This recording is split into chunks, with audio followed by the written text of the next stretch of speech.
Hello বাংলার জনগণ, আরো একটি নতুন ভিডিওতে আপনাকে স্বাগতম। আজকে আমরা আলোচনা করব বর্তমান সময়ের সুপারস্টার মেগাস্টার শাকিব খান অভিনীত দরদ সিনেমা নিয়ে। দরদ সিনেমার কিছু ভালো দিক, কিছু খারাপ দিক এই ভিডিওতে আমরা তুলে ধরব। আচ্ছা বলো।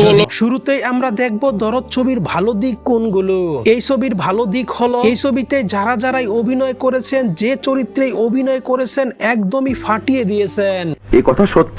আর আমাদের মেগাস্টার শাকিব খানের তো তুলনাই হয় না, একদমই ভিন্ন রূপে ফিরেছেন দরদ সিনেমা দিয়ে।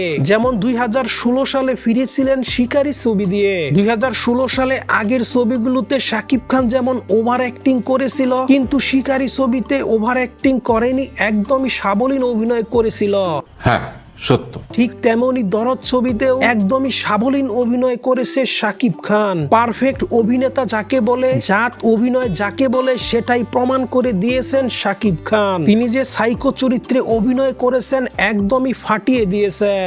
সাব্বাস পাইনা, সাব্বাস। শাকিব খানের এমন অভিনয় আর কোনো সিনেমাতেই পাওয়া যায়নি। এই প্রথম ভিন্ন চরিত্র, ভিন্ন রূপে ফিরেছেন শাকিব খান। আর এই ছবি অ্যাকশন ডিরেক্টরের প্রশংসা করতেই হয়। এই ছবিতে দুটি অ্যাকশন ছিল দুর্দান্ত।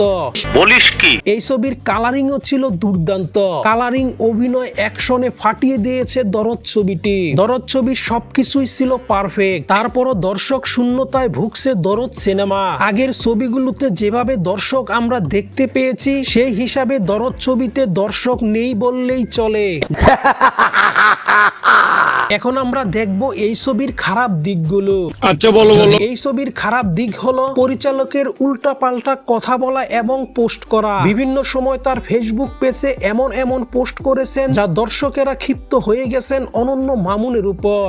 একটু খুলে বলুন। বারবার মুক্তির তারিখ দিয়েও মুক্তি দেয়নি দরদ ছবি। এই নিয়ে সাকিবিয়ানরা দরদ ছবির বয়কটের ডাকও দিয়েছিলেন। মুক্তি দিবে বলে বারবার পিছিয়ে নিয়েছে বলে অনেক দর্শক অভিমান করেই দরদ ছবি দেখতে যাচ্ছে না।